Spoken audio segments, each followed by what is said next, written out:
keep smoking. I'm too young and too smart to be smoking cigarettes. Like, I can't keep doing this. And I decided that instead of doing that, I would go outside. It was really nice around that time of year. It was in Whitewater. And I would go and put in my headphones, listen to a motivational video, and take a walk around the block. That provided the exact same feeling of relief as that cigarette. Again, it wasn't nicotine I wanted. It wasn't a cigarette. It was relief. So that's why you have to experiment with rewards, because sometimes it's not, again, it's not the burger, it's not the beer, it's not, the fast food that you're looking for. It's the feeling that you get from it. So experimenting with the rewards. So, for example, instead of a burger, eat an apple. See if that gives you some satisfaction. Instead of getting that burger, talk to a friend. Instead of getting that burger, maybe just relax and meditate.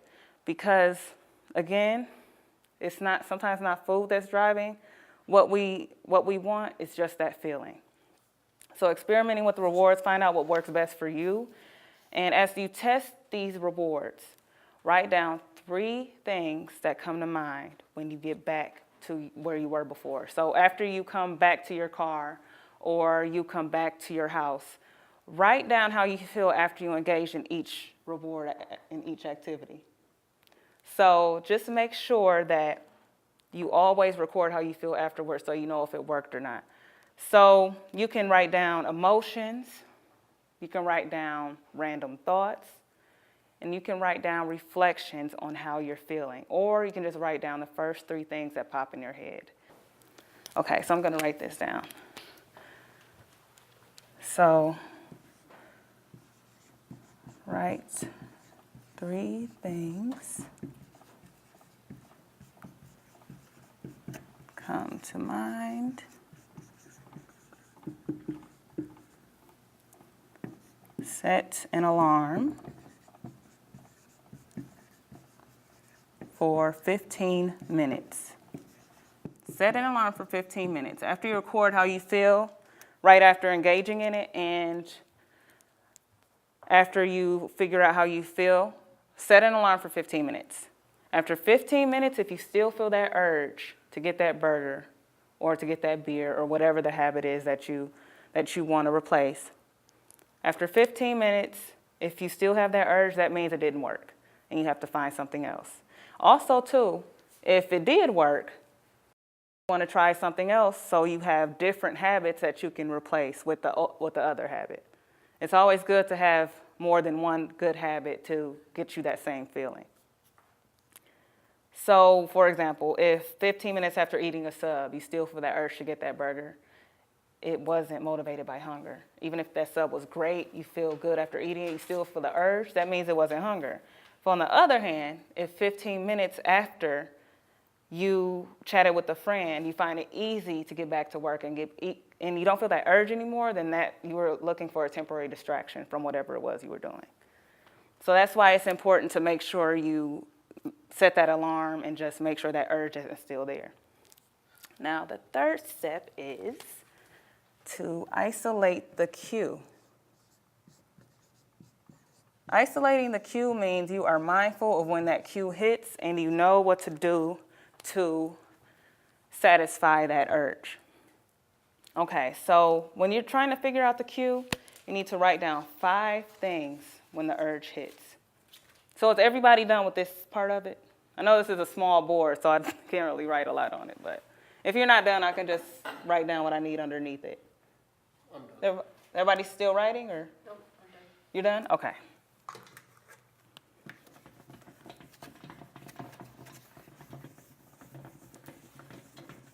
I don't know how professors feel, writing things down on the board and having to erase every 2 minutes.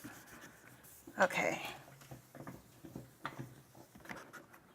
So isolate the cue.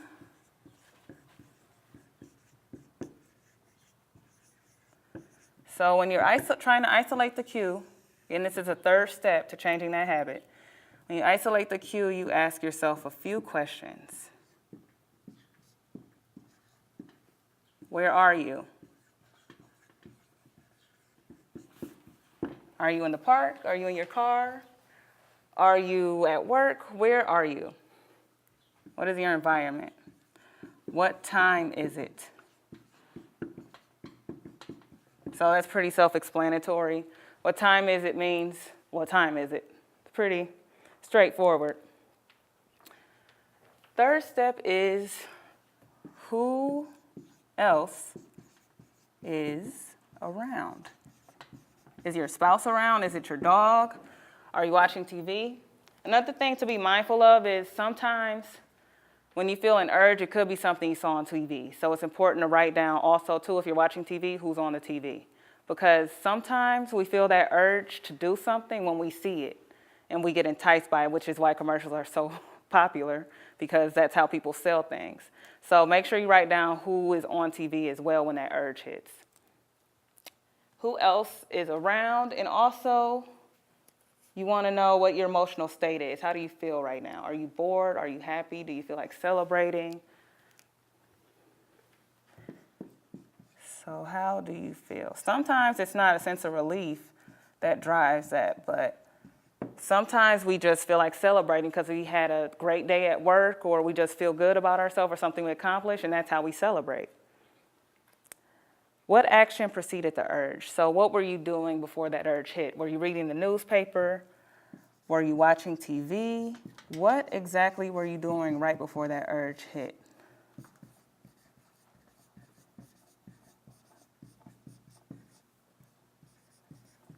So these are questions you need to ask yourself to figure out what that cue is that drives that behavior. Can everybody read that? Okay? Okay, good. Now record this every time you have the urge. So, for example, after 3 days, you finally realize that you felt the urge around the same time every day and you weren't hungry, and the reward was a temporary distraction. So it wasn't the burger you wanted every day around the clock, it was that temporary distraction. So now you know exactly what it is that was driving that. Now the fourth step is to have a plan. Now that you realize the cue and the reward and your routine, now you need to have a specific plan. So this includes the new habit, the time you'll carry out the action, and for how long you'll do it. And eventually this is gonna become automatic. Eventually you're just gonna get up and do it like clockwork, just like the last one. But right now, since it's new and it's not registered in your brain, you have to have a plan. So an example of a new plan is, at 3:30 every day, I will walk to a friend's desk and talk for 10 minutes. At 3:30 every day, I will walk to a friend's desk and talk for 10 minutes. And to remember, you need to set an alarm. Set an alarm for 3:30 or whatever time you realize that you do the old habit. And do this for about a week just to evaluate yourself and see if it actually works. And just to give yourself the most accurate description of your urge, routine, and reward. So again, have this plan ready so that you carry it out and it becomes automatic eventually. And I know this process can seem really simple and maybe even a little bit fun, but try to just change one routine at a time. Because what if something happens where, so in my case, and a family member becomes ill and you're trying to change your diet. You are trying to exercise more.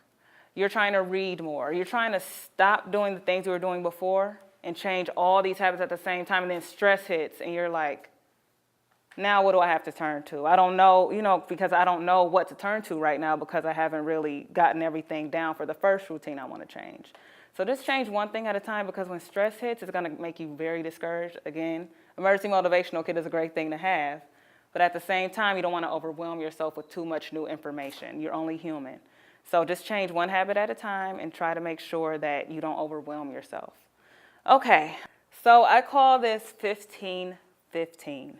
So basically, with the 15-15 rule, it's important to keep track of your daily routines. This ties into your daily habits. Again, this topic is called 15-15. So 15-15. Again, this ties into your daily routine and your daily habits. I'm going to give you a little backstory like I did last time about how I came up with this. So one day I just decided I wanted to relax. I was in college. I was getting adjusted to being a hardworking woman and taking full-time classes, working full-time, and just trying to take care of myself. So it was a long day I had. I was exhausted from running around all week. As I lay in the bed watching TV and I wind it down, my brain decided to turn up. And it said, you have to wash the dishes, you have to mop, you have to take a shower, and you need to mail this letter before you go to sleep. I was like, oh, as soon as I relax, that's when everything starts to get all chaotic in my head. In my heart, I agreed with my brain. I knew I had to do this. But my body was screaming, please just let me go to sleep. After procrastinating and waiting and thinking about whether I should do it or not, I just got up and did it. I reluctantly dragged myself out of the bed, and I did all of my chores. I mopped, I mailed the letter, I washed the dishes, and I took a shower. It was over before I knew it. All that pouting, all that waiting, it only took me 15 minutes. My outgoing mailbox was right down the hall. It took me 5 minutes to jump in the shower and jump out, 5 minutes to wash the dishes, and a couple minutes to mop the floor because I had a little studio apartment, so I didn't really have much of a floor. It's amazing what a person can accomplish in 900 seconds. In 15 minutes, you could cook a meal, you could do a tough workout, you could read a little bit of a book, you can do grocery shopping. 15 minutes may not seem like a lot of time, but it is such a valuable block of time that Andy Warhol coined the phrase 15 minutes of fame. It's so easy to do something for 10 or 15 minutes that can completely transform your life. Again, our success is found in our daily habits, and 15 minutes is a valuable chunk of time. But if you don't use that 15-minute block of time wisely, it's likely you use very little, or if at all, any of your time as an asset. The suggestion I have is for you to divide your days into blocks of 15 minutes and keep track of everything you do for at least 8 hours a day.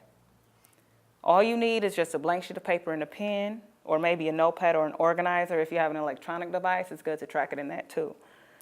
Write the time that you wake up at the top of the page, and then write 15-minute increments under each line. So, for example, top of the page, you would say, wake up 8:00 a.m. And then do 8:00, 8:15, 8:30. So with this list, you're basically, again, you're dividing your day up into 15-minute increments, and you're keeping track of what you're doing throughout the day. And this actually was used by businessmen and people who are, I hate to say it, but I don't want to focus on that, but this method was used by a lot of wealthy people. They were keeping track of their habits and what they do on a daily basis so that they understand where their time is going if they're using it as an asset. So again, this ties into habits because when you watch what you do, like a hawk watches its prey, you notice when you're wasting time. So for example, when I began to keep track of what I did every 15 minutes, I realized I was wasting hours on the internet, hours watching TV, and spending only an hour on my self-development and working on my craft. It should have been the other way around, but I didn't realize what I was doing. So that's why that 15 minutes is really good to keep track of. So in addition to this, when you're mindful of what you're doing, you become hesitant to continue to engage in that because you see it objectively, you see it on paper, like, wow, I'm wasting 4 hours doing nothing. I could be working on my goals. I could be working on something else. And sometimes you don't really see the mess you're in until you're out of it, until you're looking at it. And until you see how you spend your time, you won't be as successful as you could be because you don't really see what's going on and why you're not reaching your goals. And the best rest to me is deserved rest.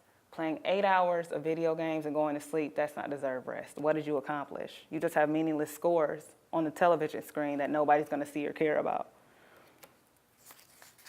So for the next 2 weeks, just keep track of what you do every 15 minutes, even if you only do it for an hour, even if you only feel like, oh, I can only, because it's 8 hours a day and keeping track of 15 minutes, that's a lot.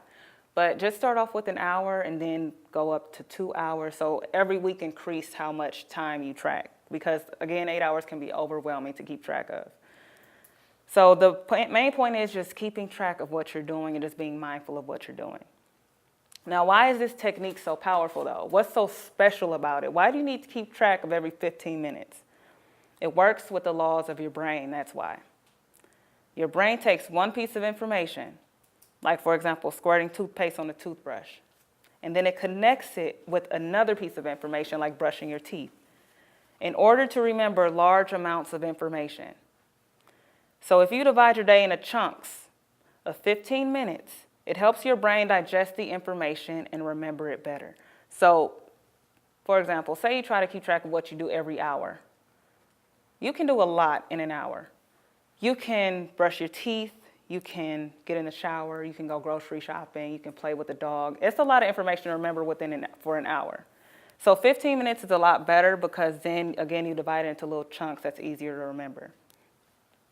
Also, keeping track of what you do every 15 minutes isn't the only thing you should do. Keeping track of what you do every 15 minutes actually helps you remember where that instant gratification urge hit. So say, for example, 8:15, my stomach growled and I wanted a burger.